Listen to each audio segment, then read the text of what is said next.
Hindi pa.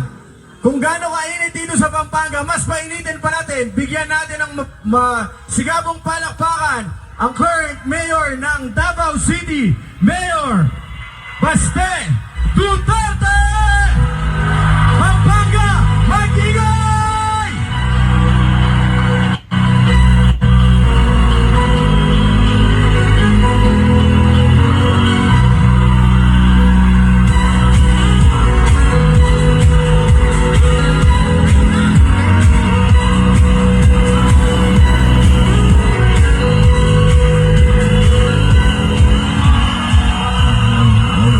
Okay na, tama na.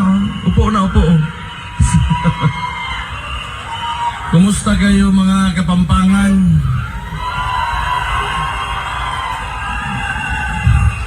Galing ako doon sa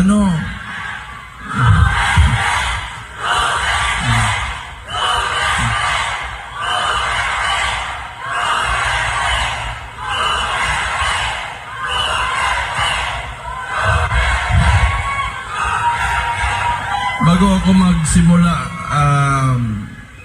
gusto ko pasalamatan yung lahat na nandito at yung tumulong na mangyari itong rally natin, yung hakbang ng maisog. Pinatunayan nyo talaga na ang mga Kapampangan hindi takot at maisog.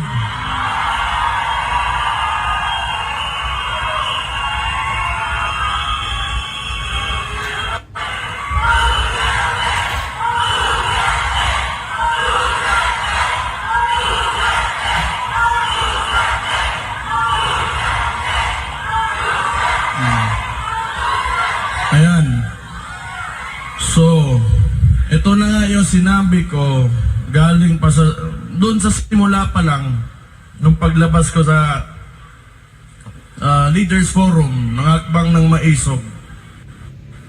Lahat ito, tayong lahat ngayon ay kagagawan lamang ng isang tao, and who is responsible kung bakit tayo nandito ngayon, nagsasama-sama at gusto mag-express ng mga sentiments natin. Sinabi ko yan, simula pa lang, wala sanang ganito kung maayos lang yung presidente natin.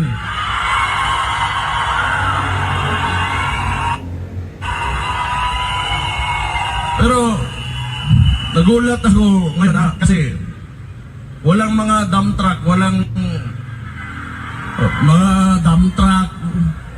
Hindi nila kinaya yung mga Kapampangan. Putang ina, tunay maisog yung Kapampangan.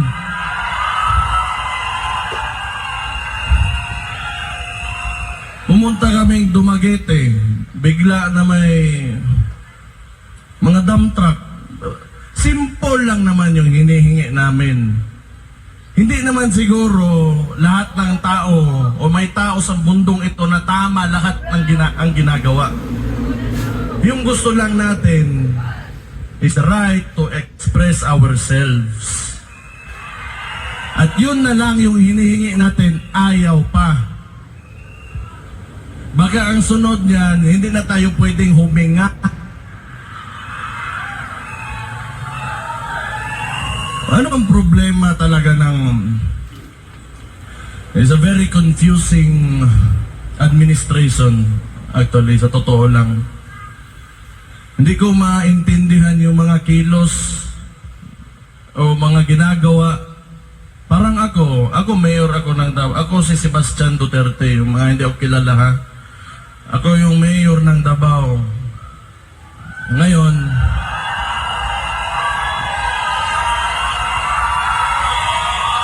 wala pa ako sinasabi. Sandali lang, pagsalitain nyo naman ako.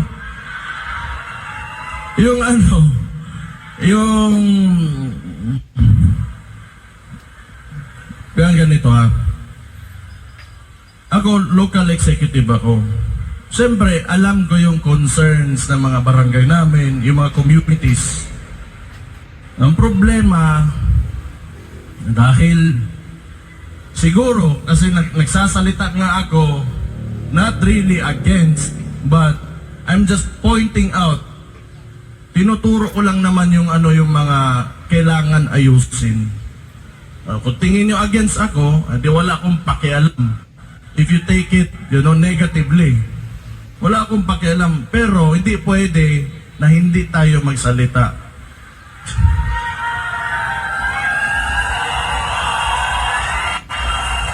Yung hindi ito role of a single person. It's demokrasya tayo eh. It is the rule of the majority. Hindi ibig sabihin na kung anong gusto mo mangyari o gawin mo, yun na yung mangyayari dyan. Kailangan mong pakinggan yung boses o yung mga sentimento talaga ng mga tao. And unfortunately now, that is not happening. How can you govern a state or a nation if you do not listen to the majority?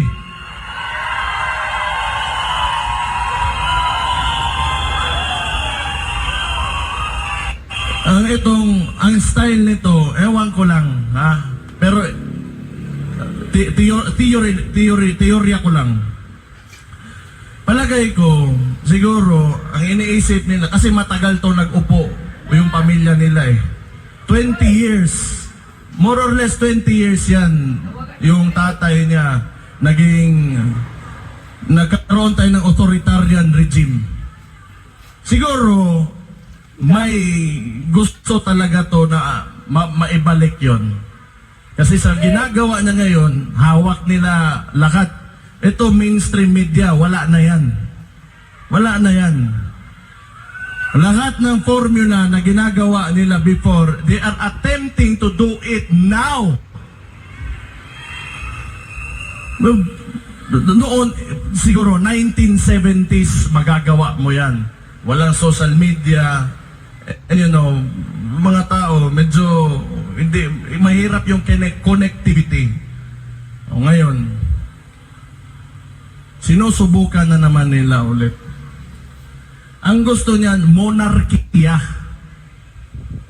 Yung nagsimula talaga yan, yung hakbang ng maisog, pagkatapos nung people's initiative nila. Gusto nila ng charter change so that they can perpetuate their position hanggang sa kung kailan nila, hanggang sa mamatay na lang tayong lahat. Ayaw nang bumaba.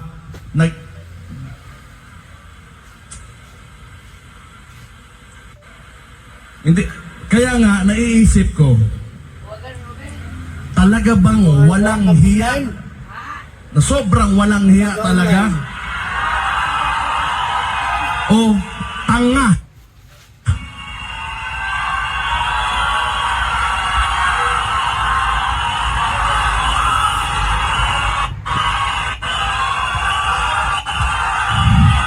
Kung gusto nila na sila-sila lang, sabihin na natin, marami naman paraan yan.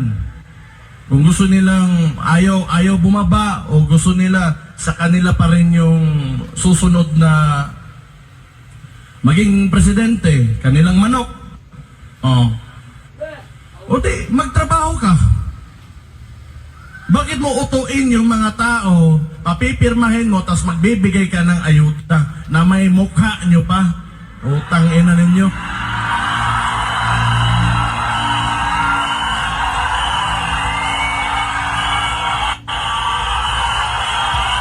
That is also one reason kung bakit alam nyo nandito talaga ako. Because I do not agree yung traditional politics talaga. I'm sorry kung maraming matatamaan. Ako, mayor man din ako. Andyan din yung picture ko. But it's time for us to move on. Hindi ibig sabihin, may bigas dyan, nandyan yung mukha mo, sa kanya yan. Pera ng tao yan. Utang ina.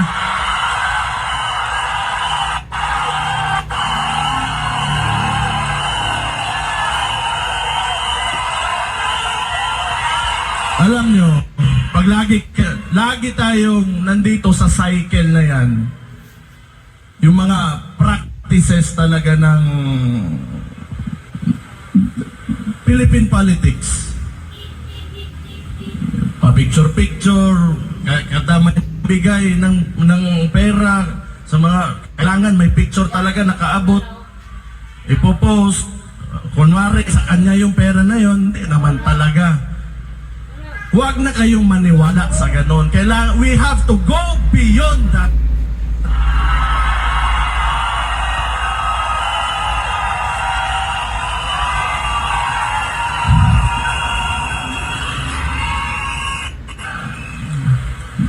Pero palagay ko ngayon, parang nahiya, nawala na yung mukha ni... Nahiya rin. Meron din palang hiya. Kasi yung picture, napakalaki before, ngayon maliit na lang. Oh. Utang ina. Hindi. Excuse me for my bibig ko. Ano lang yung expression lang yan. It's a frustration actually. That's why. Dapat ito lang talaga. Balik ako sa People's Initiative. Utuin mo yung mga tao. Kasi yung takbo pa ng may Senate hearing man yun. Senator Amy Marcos was there. Nakita talaga, may findings talaga na nangyari yon, na niloloko nila yung mga tao. Sa dami mong problema and you know, the opportunity that you have being a head of state, president, you know, like a couple of people who are in the highest places in government, positions in government, ang dami mong pwedeng ayusin, but your unang-una mong priority is magpatagal lang ng wala pa ka magkita ka naman ng kahit may ginawa ka lang. Wala talaga. Tingin nila yung buhay ng Pilipino ganun lang kadali na parang monarkiya talaga. Gusto ko today I will become the king and this lady will become the queen and all of, you know, nasa lahat ng baba namin, kontrolado namin. Sira ulo, utang ina.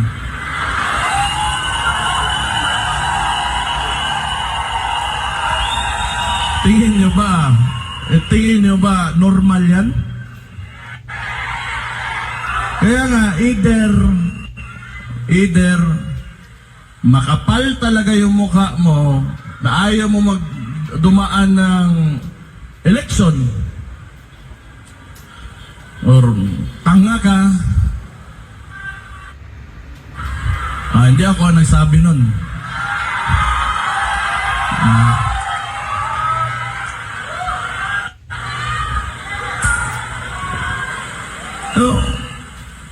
Tapos ngayon, siyempre pumalag yung kami, may mga ibang probinsya din.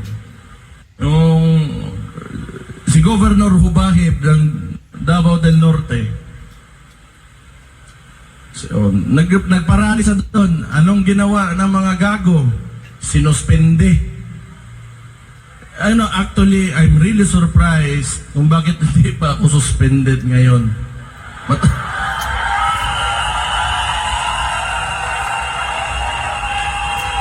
Siguro, hindi nila alam siguro tama ba, mali ba, tama ba. Pero, okay lang din. I-suspend nila ako, okay lang. Libre yun na bakasyon. Yung mga anak ko, makasal ko, wala ko iisipin. Hindi na ako mag-take ng leave. Pero, you know, rumors lang din naman yun.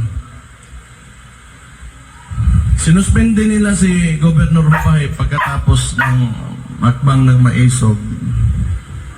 Kasi, hindi, sa kanila, hindi pwede na magsalita ka. Hindi pwede na may ibang tama or may punto ka.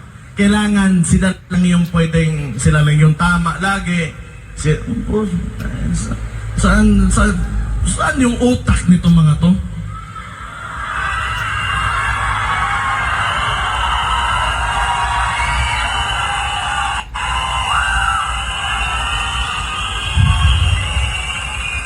Pumunta kami ng Bulacan. Ang hakbang ng Maisog, nag-attempt sa Bulacan, hindi natuloy, ang dami nila exhibition, gamit pa yung mga tao sa gobyerno. Sa Dumaguete, it was the same thing. Pumunta kami ng hakbang ng Maisog, andon, kasama si former President Rodrigo Roa Duterte, nilagyan nila ng mga truck yung part kung saan dapat yung demonstration. So, bakit ganun ba kasupot talaga yung mga galawan ng itong mga to? Di na lang pwedeng hayaan na lang. Maglaro lang kayo ng patas. Sumatotal, wala man talagang masasaiyo ang lahat nitong mundong ito. Walang ganun. Walang ganun. Kahit kung sabihin mo, napakagaling mo, may isa talaga, 2 tao dyan na will disagree with you. And hindi pumapasok sa utak nila. Kaya nga, hindi ko sobrang extreme yung thought process ng mga tao na ito. Pagkatapos Dumaguete, so kailangan naming lumabas, lumipat, yung mga tao naglakad papunta sa ibang part kung saan tinuloy yung demonstration. So pahihirapan ka talaga nito nila. Pagkatapos naman, yung malala sa Tacloban, ginawa nila, naglagay pa rin ng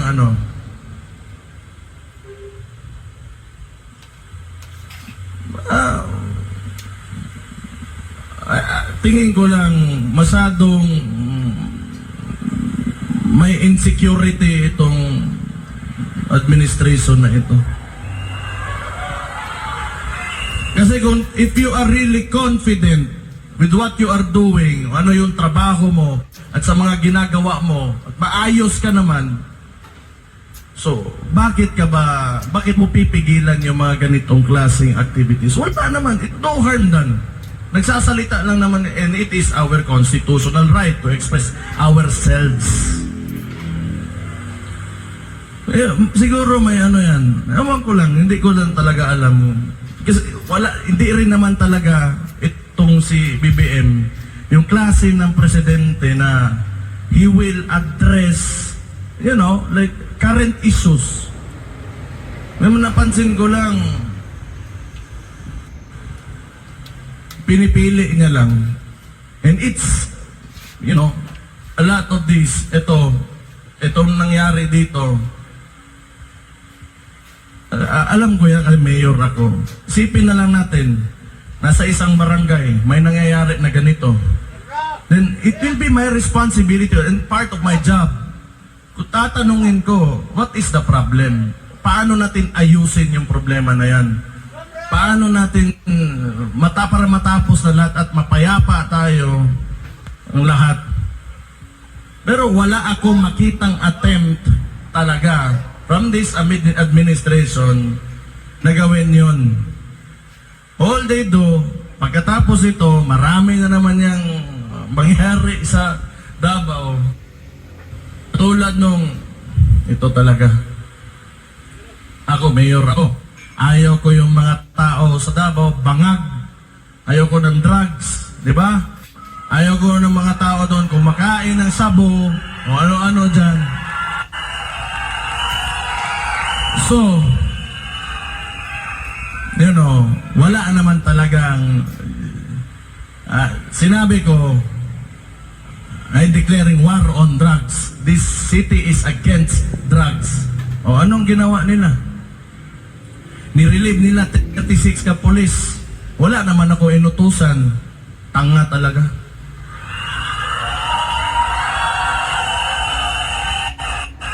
Kung yun,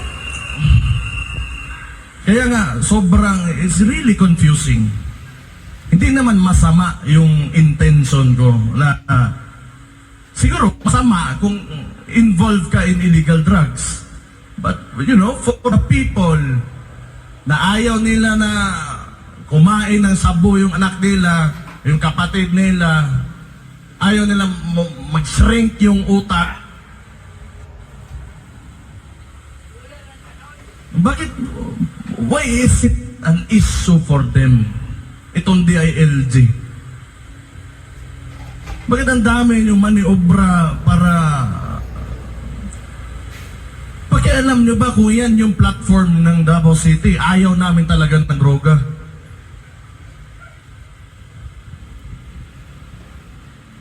What? So, does it mean that you are supporting illegal drugs?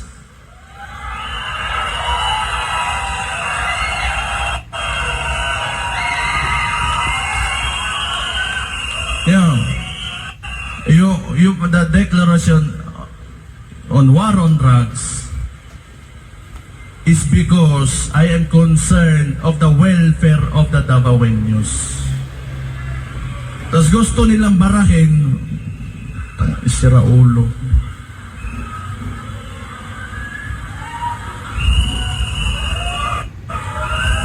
Ang daming, tapos, eto pa, ang nangyari doon, yung ginawa nila sa property ni Pastor Kibuloy,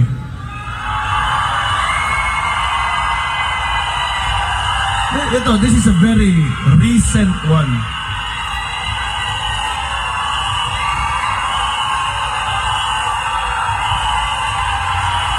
Makinig kayo, dali lang.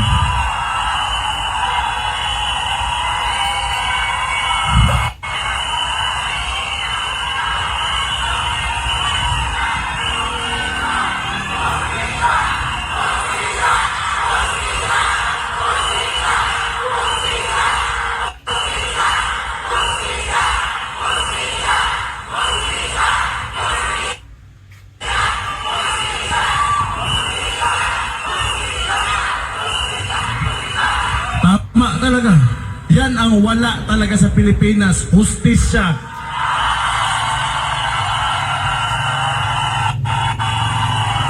Mr. President, pakinggan mo yung mga tao mo.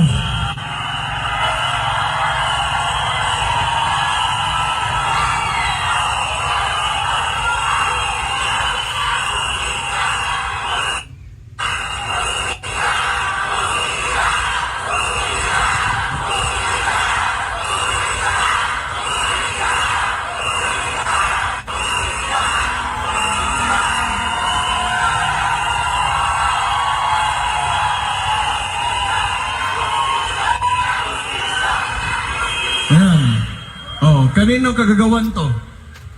Huwag niyo sabihin yung regional director. Huwag niyo sabihin ako.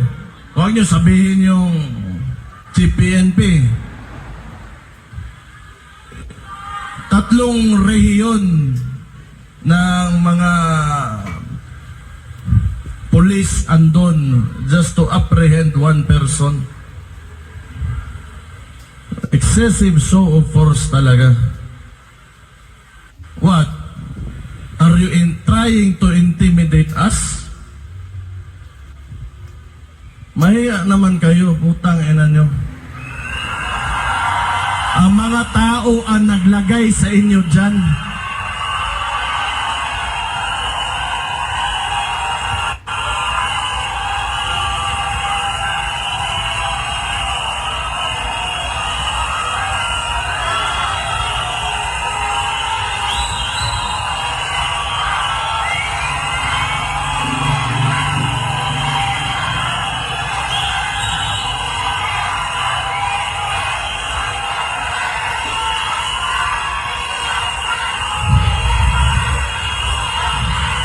Tapos ngayon, ang ginawa nila, imagine this.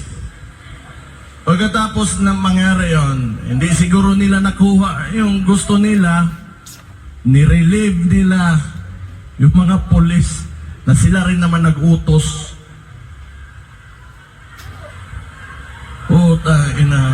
sira ulo talaga.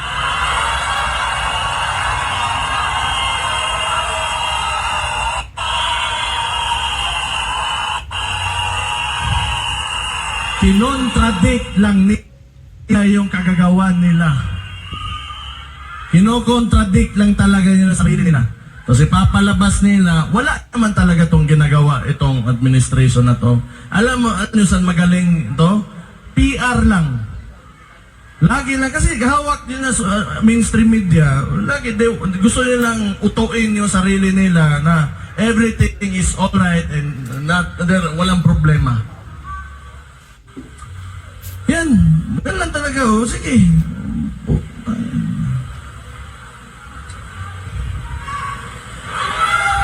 Tapos gusto pa ng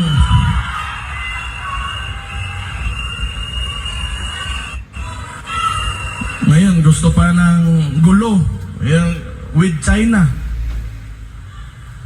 Pwede ka naman, you can approach, the best way to approach, especially pag territorial conflict, is through diplomacy talaga yan.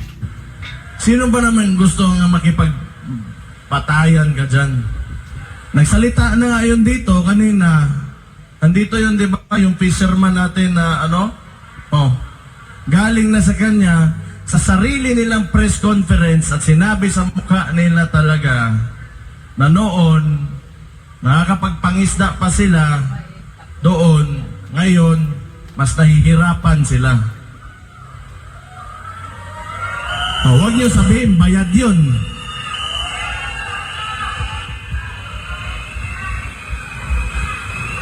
Kailangan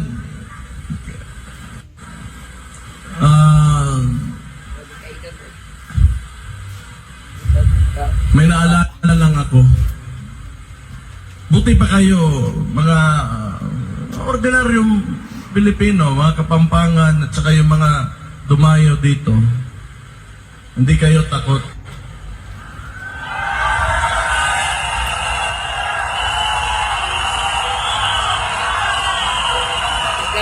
Pero tingnan natin yung Congress natin ngayon at yung Senado. May maisog ba? Ni isa wala. Sabagay, ang lehislatura, mukhang pera talaga yung mga yan. Sana wag sila magalit kasi totoo naman. Mukhang pera na. Hindi siguro lahat, pero mukhang pera yung mga yan. Kasi power, the legislative body is the power of the purse. Diyan madaan lahat ng pera eh. So, lahat ngayon, soft projects, katulad ng isang, may video, sa Davao, sa Digos, may binigay na ayuda, kinuha ng barangay yung 8,000, ang binigay doon sa recipient is only 2,000. So, pag soft projects talaga, mabilis lang yan. And they are all funneling the budget on soft projects. So, kayo na bahala mag-isip mo ano yan. Ikaw, Bongo. Kumpare taga. Pero kung alam ko lang pala na magkakaganito, yung mga tao, yung nagboto kami, mga Dabawenyo, nagboto kami sa Imuhabong. Kung alam ko lang na ganito lang pala yung gagawin mo, sana hindi na lang.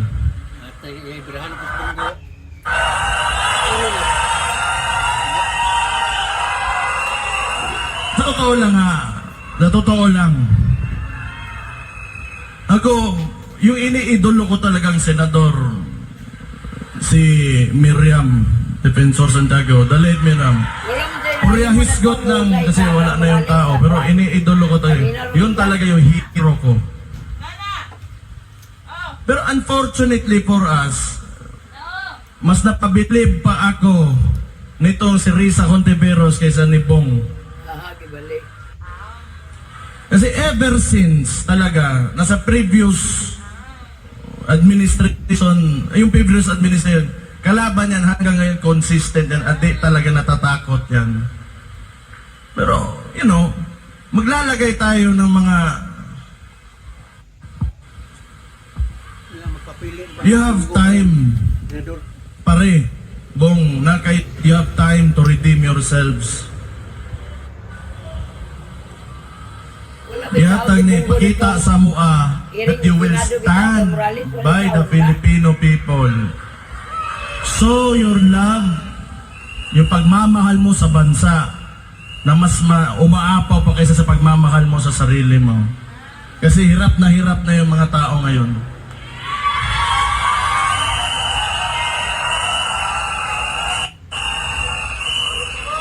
Ikaw ba naman, promisan ka ng 20 pesos na bigas?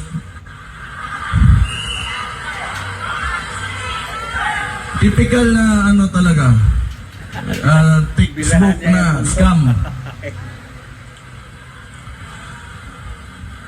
Wala. Ano talaga,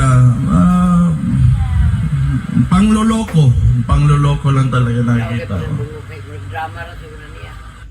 Abuso, abuse of authority. Wala itinatantok. Lahat ng pinapakita ng administrasyon na to is not a good example, you know, for our current leaders and our future leaders. Kung yan yung pinapakita na ugali, kultura, and you know, ways of handling government, then kawawa naman yung Pilipinas talaga. Tuli ka na, di ka na Kawawa naman. makaliwat. Sana naman matapos na tong mga yung practices ng mga trapo talaga. Nakakapagod na rin. Sa tagal na panahon, yung problema talaga ng Pilipinas, alam nyo, corruption talaga. Corruption talaga. Magandang gawin, naiisip ko, ibalik mo yung death penalty, isama mo yung corruption, plunder, bribery. Tingnan natin kung may tatakbo ba dyan sa Congress at Senado na yan.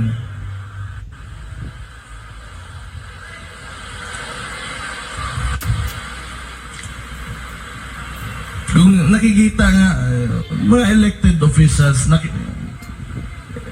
ikaw yung boses ng tao eh. And you're in a national position. You should be saying something. Especially when it's very clear, kitang-kita na ng lahat, you know, the atrocities of what the administration is doing. You should say something. Wala, di tayo na lang. Kaya pa?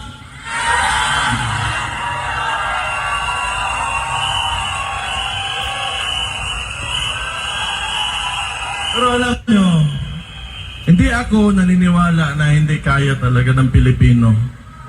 Kailangan lang talaga may faith lang kayo, may paniniwala lang kayo na maiangat talaga natin yung bansa natin. Kasi kung hindi, wala sana tayo ngayon dito. Kasi mas gusto pa natin na mas maganda pa talaga kinabukasan para sa ating natin, sa mga Pilipino. And thank you for being with me tonight dito sa Pampanga, sa Hakbang ng Maisog.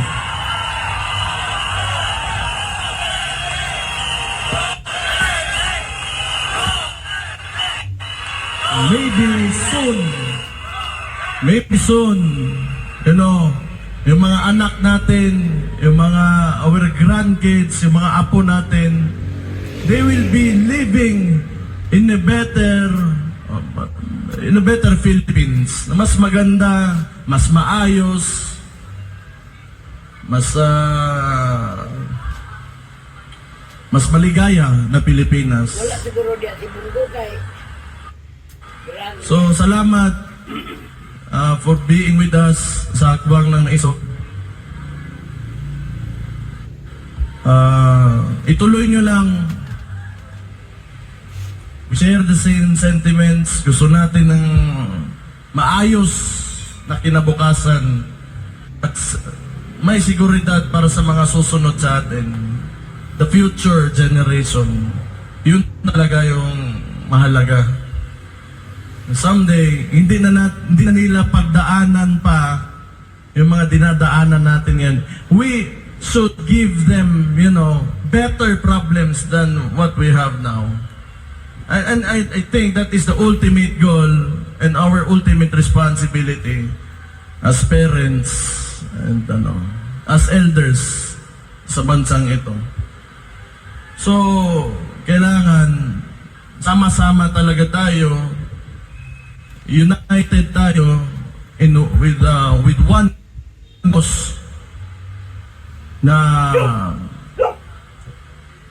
isang paniniwala na makakamit natin mas maliwanag at mas progresibo, magandang Pilipinas pagdating ng panahon.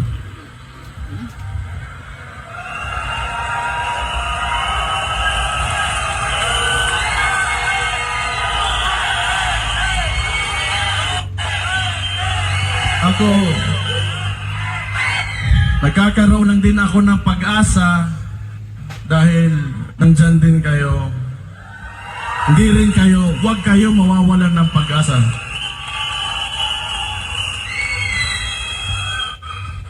Okay na yan.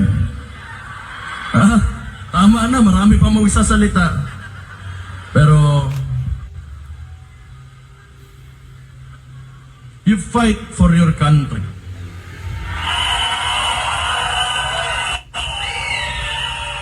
Because as it seems now, nobody is, kundi tayo lang mga tao na nandito sa mababa lang. So we will fight for that. And no one, sa nakikita ko, sa politika ng Pilipinas ngayon, takot lahat. Kayo lang yung maisog. Magandang gabi sa inyo lahat at mabuhay kayong lahat. Thank you and God bless you all.